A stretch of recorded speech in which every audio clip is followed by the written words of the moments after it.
Changing the plugs on this 5.0 liter isn't the worst. I've seen a lot of vehicles a whole lot harder to get to the spark plugs. You couldn't even see them. But on this engine, you can see all the spark plugs going around in there. This passenger side of the engine, cylinders 1 through 4, it's a little bit harder than the driver's side, which is 5 through 8. It's not quite as much stuff going on over here. It's a little more open around the side of the head. There you can, you see them all right through there. Some of the tools I'm going to be using a 3/8 drive ratchet. I have a 5/8 inch spark plug socket. A regular 6.58 inch socket will work, but the nice thing about spark plug sockets, they have a little rubber grommet in there, so when you go to take the spark plugs out, the spark plugs fit in there snugly as you're taking them out of the engine block, and it helps hold on to them instead of them falling down in the engine block. And whenever you go to put them back in, if they're a hard place where you really can't get your hand real good, you can get them started by putting the spark plug in the socket itself and getting in there to start it. What I always do with these spark plug sockets, before I go to use it, I just put a little shot of silicone spray in there, and that helps kind of soften up that rubber and lubricate it good, because sometimes if that rubber's old and hard, once you take that plug out, it's kind of hard to get them out. I've already went ahead and gapped all my plugs in a 1996 F-150 with a 5.0 liter from 94, 95, and 96 caused to be gapped at 54 thousandths of an inch. The 5.0s for the F-150s, 250s from 93 back call for 44 thousandths of an inch, and I believe most all the other gasoline engines call for 44 thousandths of an inch around that time. It's just for some reason between 94 and 96 they changed the engine a little bit. The firing order also changes within 94, 95, and 96 also. Here's a diagram of the cylinder layout for the V8 Fords. Distributor turns counterclockwise. You have 1, 2, 3, and 4 on the left hand side, with this being the front, so that would be the passenger side of the vehicle. The driver's side of the vehicle is 5, 6, 7, 8. Also, the firing order for the 94, 95, and 96 F-150 with a 5.0 liter is 13726548. If you have a 5.0 liter that's 1993 and older, the firing order is 15426378. So I'm going to be using a different assortment of extensions. I'm going to have them all nearby, because as I go work my way back on the engine, they get harder to reach. Some of the longer ones may work better. You can always combine them or whatever. I'm also going to have one of these universal joints that goes on the end of it. And I like using these where the socket connects to, so when you're getting there in an angle, because you have all the firewall, the fender welding all on the side, you can kind of get in there a little better and get your angle right. And I have a couple more of these universal sockets too. I recommend these spark plug gappers like this, the wire type. The little sliding type can damage the platinum plugs. I'm using platinum tip plugs, and them little sliding type can damage that platinum tip on it. This has a little tool on the end of it that you use to bend the electrode back, or to bend it in to set the gap. I like the platinum Autolite plugs in my Fords. The platinums just last longer. It ain't like you're going to see a difference, a huge increase in power or anything from putting in a more expensive spark plug, but it's the dependability that counts. Also using premium grade spark plug wires from Napa. I really like these wires. They last a long time. The rubber and insulation all on them feel high quality. And there's the part number for the spark plugs I got, if you're just in case you're wondering what size I'm using. What I'm going to do is just take it one cylinder at a time, take one wire off at a time, spark plug, change spark plug, follow that wire back to the distributor, take that one wire off the distributor, and I'll take it back into the shop, match it up with a new one the same length and all, and reconnect it. That way I keep everything straight, removing all the wires at one time. Then you have to figure out the firing order back around again and all. Taking it just one cylinder at a time makes it a whole lot simpler. I went ahead and snapped all my wire retainer clips off, these wire holders. These things, they get old, that plastic gets hard and brittle. I couldn't get this to release to save my life, especially trying to reach all up in there in the engine compartment. I just took a pair of diagonal cutters and just snipped them and took them off that way. I'm not going to reuse these. I'm going to make my own out of some black zip ties. I'll have a video on how I made them too. I'm going to remove the spark plug wire. Since I'm replacing the wires, I ain't worried about messing these up. They can be kind of hard to get off. The old ones, see how this one actually broke. Son of a gun.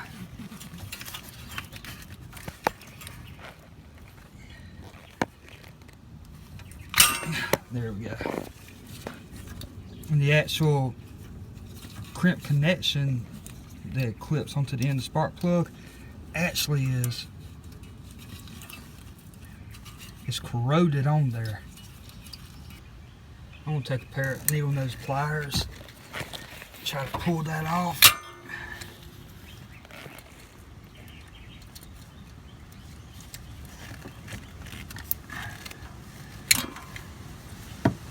Or at least break that end of it off so I can get the socket on it. Alright, I got the end of that broke off enough to where I can get the socket on it. That's why it's important to use dielectric grease on your connections with your spark plug wires and the distributor, because that corrosion makes them really hard to get off the next time you need to get them off, and it also makes it where you don't have a good connection over time. They can be kind of hard to break loose when they've been in there a while.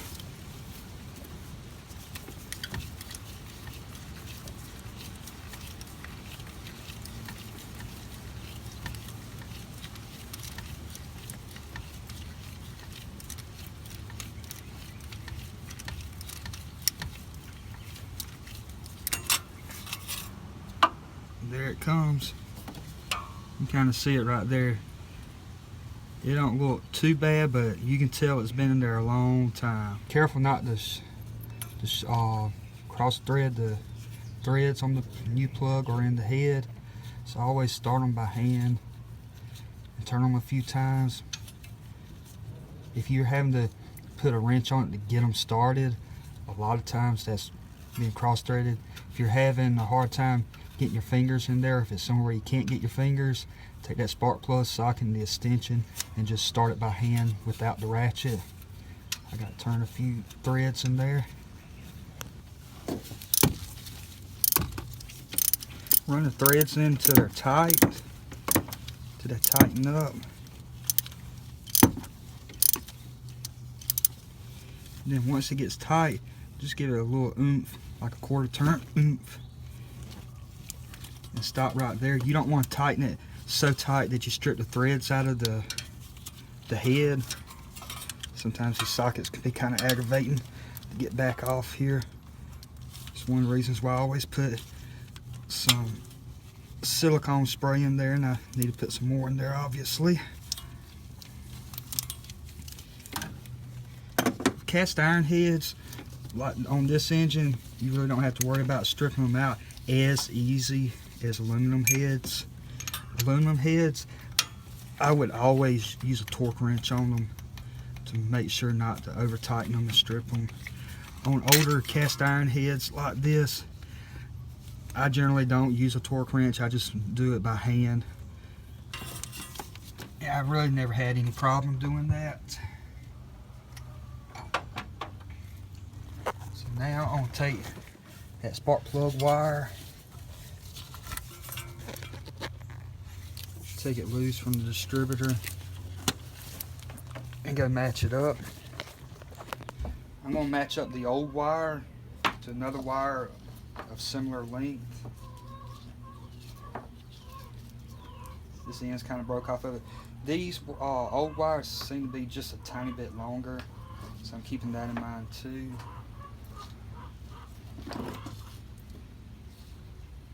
I believe that'll work right there. This one. End of the wire on that distributor terminal. Push it till you feel the click. Most of the time you can hear that click too. I'm gonna run my wire under these throttle cables down here.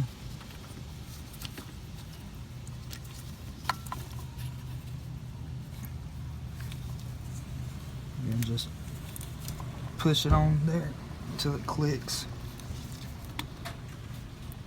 Then it's just the same process over and over on all the rest of the cylinders. Pretty straightforward. Compare a new spark plug to an old spark plug. Make sure that the dimensions are the same, they're the same length. Even the threaded parts the same length. Because that can be a problem too if you get the wrong spark plug and this threaded portion that goes down the head is too long. When the piston comes up, it can actually make contact with that. So you want to make sure you have the same size, same dimension spark plugs as you took out of it.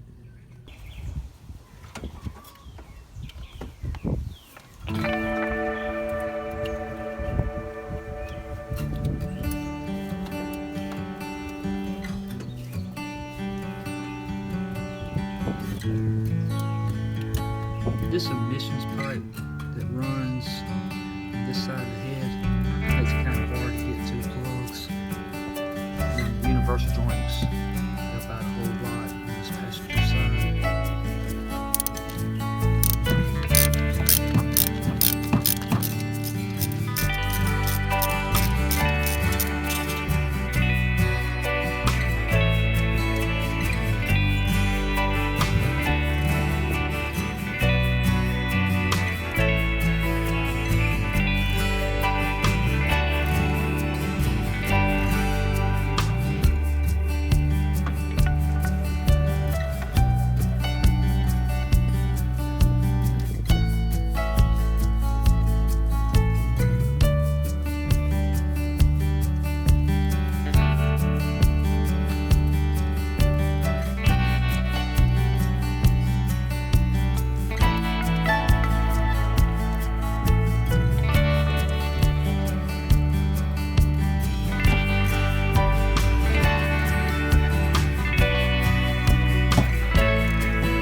Always use dielectric grease on the contact points on the spark plug and on the distributor.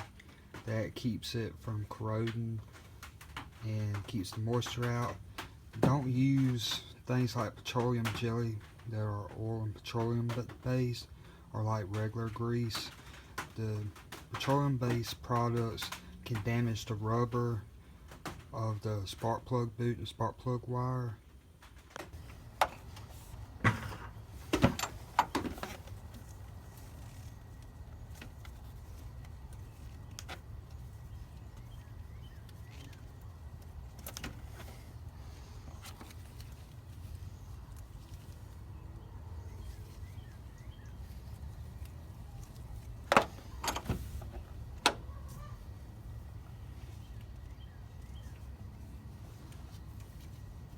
Don't forget about your coil wire. Has two clips you squeeze in to wiggle this off. And a lot of times they come loose. That's the post in the middle of the distributor.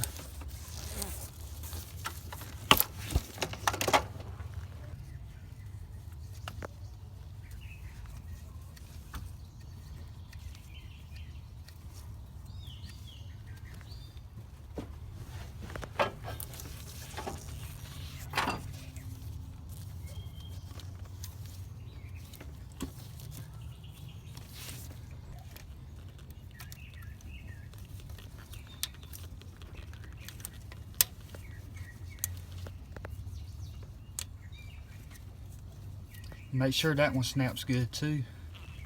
Now it's time to see how it runs.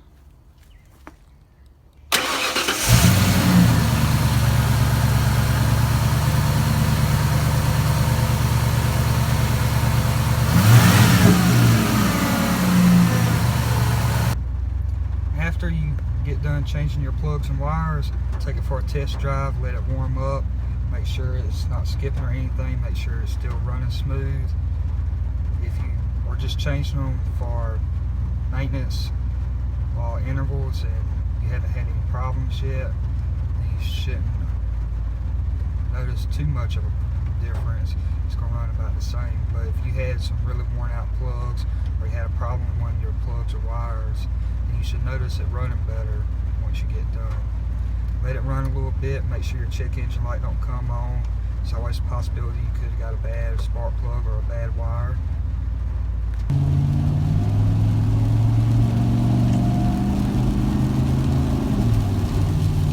If you like this video, please remember to give it a thumbs up. If you haven't already done so, subscribe to my channel. I hope this has helped you.